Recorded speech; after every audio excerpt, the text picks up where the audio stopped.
राधे राधे, हरे कृष्णा, जय श्री हरि विष्णु। दोस्तों, आज के इस वीडियो में हम सुनेंगे मार्गशीर्ष महात्म की अध्याय 22 की कथा।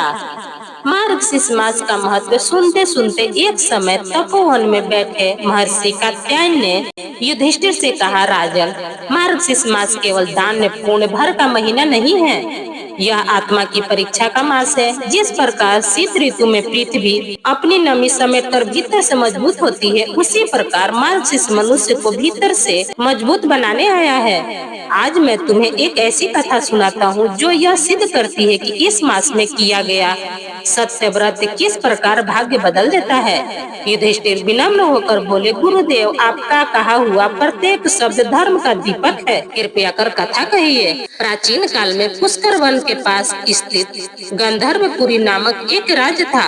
वहाँ राजा हरिदत्त का शासन था। धर्म प्रिय, दयालु, परोपकारी, परंतु एक दुश्मन था, उनके अपने मन का संदेह। राजा हरिदत्त का जीवन बाहरी रूप से सुखमय था, पर भीतर एक भय था, कभी मेरे निर्णय गलत ना हो, कहीं मैं सत्य के मार्ग से भटक ना जाऊं, कहीं मुझसे किसी प्रजा को दुख न पहुँचे। उनके मन के इस डर को समझाते हुए उनके राजगुरु महर्षि सिद्धपुराण ने एक दिन बोले, राजन, मार्गशीर्ष आ गया है। यह वह समय है जब देवता मनुष्य के भीतर छिपे दोषों को दूर करते हैं। आप इस मास में सत्य व्रत धारण कीजिए। यह व्रत आपकी मन की हर शंका को धो देगा। राजा ने व्रत स्वीकार किया। गुरुदेव, मैं इस मास में किसी कीमत पर असत्य नहीं बोलूंगा और न ही किसी के साथ अन्याय करूंगा। राम नाम का जप, दान, स्नान, तामस भोजन का त्याग सब शुरू हो गया। परंतु ईश्वर की योजना कुछ और ही थी। मार्गशीर्ष के तीसरे ही दिन एक अजनबी व्यापारी दरबार में आया। उसने राजा को प्रणाम किया और बोला, महाराज, मेरे पास एक दिव्य मोती था जिसे मैंने वर्षों की तपस्या से पाया था। वह मोती गायब हो गया है। मुझे संदेह है कि आपका ही एक सैनिक उसे चुरा कर भागा है। न्याय कीजिए। राजा हरिदत्त उलझ गए। व्यापारी, अजनबी, सैनिक, भरोसेमंद और आरोप गंभीर। क्या तुमने किसी को पकड़ा है? राजा ने पूछा। व्यापारी बोला, हाँ महाराज, यही सैनिक है, इसने मोती चुराया है। राजा स्तब्ध। सैनिक रो पड़ा, महाराज, मैं निर्दोष हूँ, मैंने कुछ नहीं लिया। सत्य व्रत का पहला नियम था, बिना जांच किसी पर विश्वास नहीं करता। राजा ने दोनों की बात सुनी, फिर बोले, व्यापारी, तुम्हारे मोती का कोई प्रणाम दो, जैसे सैनिक तुम्हारे निर्दोष का प्रणाम दो। दोनों चुप। राजा हरिदत्त ने कहा, जब तक सत्य स्पष्ट न हो जाए किसी को दंड नहीं मिलेगा। मार्गशीर्ष का यही धर्म है, सही जांच किया जाए। उन्होंने सैनिक को मुक्त कर दिया और व्यापारी को आश्वासन दिया कि सत्य सामने आएगा। दिन बीतते गए, मोती नहीं मिला, पर रात को व्यापारी का मुखिया चुपके से राजा के पास आया और बोला, महाराज, यह व्यापारी झूठा है, उसने मोती खोया ही नहीं था, केवल सैनिक पर बदला लेने के लिए झूठ बोला था। राजा ने आश्चर्य से पूछा, क्यों? मुखिया बोला, सैनिक ने उसे रिश्वत देने से मना किया था। राजा हरिदत्त के हृदय में करुणा भर आई। असत्य से किसी की प्रतिष्ठा नष्ट करना सबसे बड़ा पाप है। अगले दिन व्यापारी को बुलाया गया। व्यापारी, सत्य कहो। व्यापारी डर गया और सच उगल दिया। राजा हरिदत्त ने सैनिक को सामान देकर मुक्त किया और व्यापारी को दंड दिया, लेकिन दंड इतना कठोर नहीं था जितना लोग उम्मीद कर रहे थे। राजा बोले, असत्य से गलती हुई है और दया से सुधार होगा। यह सुनकर प्रजा भावुक हो उठी। धर्मराज की जय हो। सत्य व्रत की पहली परीक्षा सफल हुई। मार्गशीर्ष मास का महात्म समाप्त चल रहा था। अचानक एक दिन नगर प्रहरी घबराए हुए महल पहुँचे। महाराज, आपके बेटे युवराज ईशान पर एक गंभीर आरोप लगा है। राजा चौंक पड़े। मेरे पुत्र पर क्या अपराध है? गांव की सीमा पर एक ब्राह्मण दुर्लभ घोड़ा चुरा लिया गया है। ब्राह्मण ने युवराज को संदिग्ध माना है। पूरे दरबार में सन्नाटा छा गया।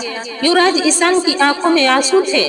पिताश्री, मैं निर्दोष हूँ, मैंने किसी का घोड़ा नहीं लिया है। अब यह सत्य व्रत की सबसे बड़ी परीक्षा थी। न्याय के लिए स्वयं के परिवार के विरुद्ध जाना। राजा हरिदत्त ने गंभीर स्वर में कहा, सत्य चाहे मेरे विरुद्ध हो पर चलेगा, पर सत्य चाहे पुत्र का हो अस्वीकार नहीं। जांच शुरू हुई। ब्राह्मण का घोड़ा वास्तव में गुम था, परंतु प्रमाणों से पता चला कि घोड़ा गांव के दक्षिणी मैदान से गुजरते हुए वन डाकुओं ने चुरा लिया था। राजा ने जांच अधिकारी से पूछा, क्या किसी ने युवराज को घोड़े के पास देखा? नहीं महाराज। क्या कोई परिणाम है कि युवराज ही दोषी है? नहीं। राजा हरिदत्त ने सिर झुकाया। फिर मेरे पुत्र का आरोप कैसे? ब्राह्मण ने रोते हुए कहा, महाराज, मेरे गांव के लोग कहते हैं कि जब बड़े लोग अपराध करते हैं तब उनको दंड नहीं मिलता, इसलिए मैंने डर के मारे आपके पुत्र का नाम ले लिया था। यह सच सुनकर राजा की आंखें नम हो गई। उन्होंने ब्राह्मण का हाथ थामते हुए कहा, भद्र, तुम्हारा डर उचित है, पर आज से इस राज्य में ऐसी परंपरा नहीं चलेगी। यहाँ न्याय सबके लिए समान होगा, पुत्र हो या प्रजा। उन्होंने युवराज को निर्दोष घोषित किया और ब्राह्मण को नया घोड़ा देने का आदेश दिया।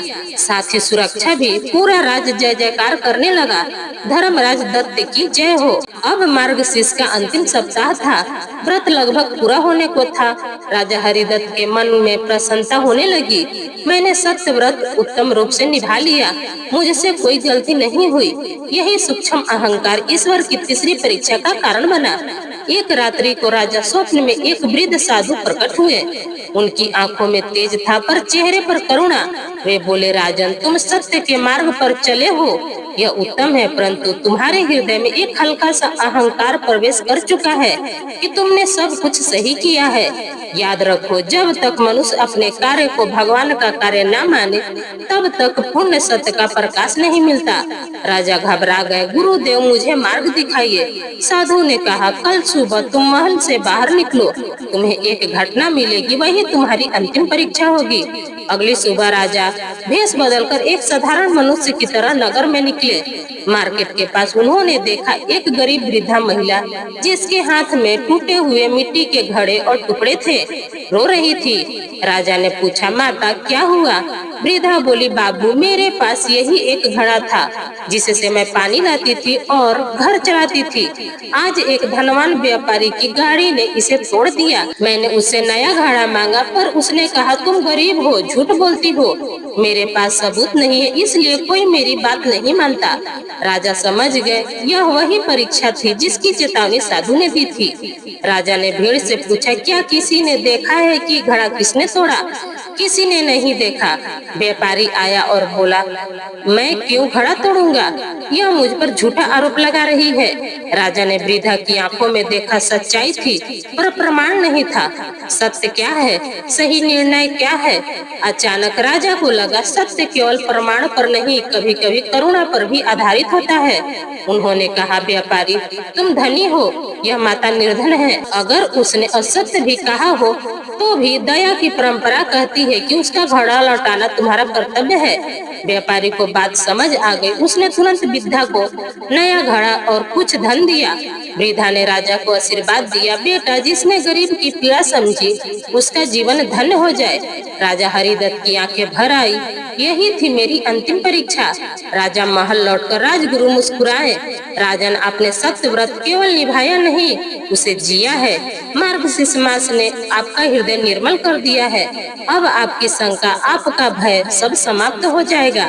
राजा हरिदत्त ने हाथ जोड़कर कहा, गुरुदेव, अब समझ आया कि मार्गशीर्ष मास केवल पूजा का नाम नहीं बल्कि आत्मा को तर्पण दिखाने का समय है। उस दिन से राज्य में न्याय, करुणा और सत्य का ऐसा प्रकाश फैला कि गंधर्वपुरी देश के श्रेष्ठ राजाओं में गिनी जाने लगी। मार्गशीर्ष महात्म अध्याय 22 में सिखाता है कि सत्य कभी सरल नहीं होता, परंतु शांति उसी में है। न्याय तभी पूरा होता है जब करुणा भी साथ हो। अहंकार चाहे जितना भी सूक्ष्म हो, मनुष्य के प्रकाश को धूमिल कर देता है। इस मास में किया गया व्रत मन को निर्मल कर भाग्य बदल देता है। गरीब, दुखी और असहाय की रक्षा ही वास्तविक धर्म है। तो ये मेरा कथा, बस यहीं तक का था। कैसा लगा आपको मेरा कथा, ये बताने के लिए कमेंट्स बॉक्स में जरूर कमेंट करिएगा। अगर आपको मेरा वीडियो पसंद आता है तो प्लीज आप मेरे वीडियो को एक लाइक कर दीजिएगा। चैनल पर पहली बार आए हैं तो चैनल को भी पक्का सब्सक्राइब कर दीजिएगा, क्योंकि दोस्तों आपका एक लाइक हमें बहुत हिम्मत और प्रेरणा देती है आगे की वीडियो बनाने के लिए। फिर मिलते हैं एक नए वीडियो के साथ। तब तक जहाँ भी रहिए खूब खुश रहिए, स्वस्थ रहिए। धन्यवाद।